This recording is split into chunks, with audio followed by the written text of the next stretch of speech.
I am a staff researcher with one of the photonics groups at Tyndall, and what we do is we develop photonic devices, which are electronic devices that either emit or receive light. So we make things like LEDs, lasers, solar cells, photodetectors.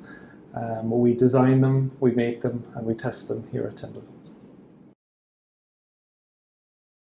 Well, Tyndall has been working with the Space Agency for over 30 years now. The types of activities that we carry out for the space industry include testing of electronic devices for spacecraft, and we also develop our own technologies for spacecraft. So we would test electronic components that would be sent into space. We test them for mechanical stress, for radiation stress, for thermal stress. So when devices go into space, they go into very hot and cold environments, and we can simulate those environments here in Tyndall. We also developed our own devices that are brought into space. For example, we have a detecting device that can detect radiation in space, so we can put these on spacecraft to measure how much radiation that spacecraft are exposed to. And once you know that information, you can make a pretty good guess as to how long they can survive in a space environment. I think I always had an interest in science. I'm not sure I knew from a very young age what a scientist would do, but I was always interested in how things worked, which usually meant that I broke things. When I was younger, I would take things apart and try to understand how they worked. So I always would have wanted to work in an area where I would learn about how things work, how devices, how technologies work. And I guess as time went on, I moved towards the science subject, especially physics and engineering science type subjects. And I did physics as an undergraduate and a postgraduate, and now I'm working more on applied physics in the materials and device engineering area. There's an element of the unknown in what we do. Since we are researchers, we're always trying to understand the aspects of technologies that are not well understood.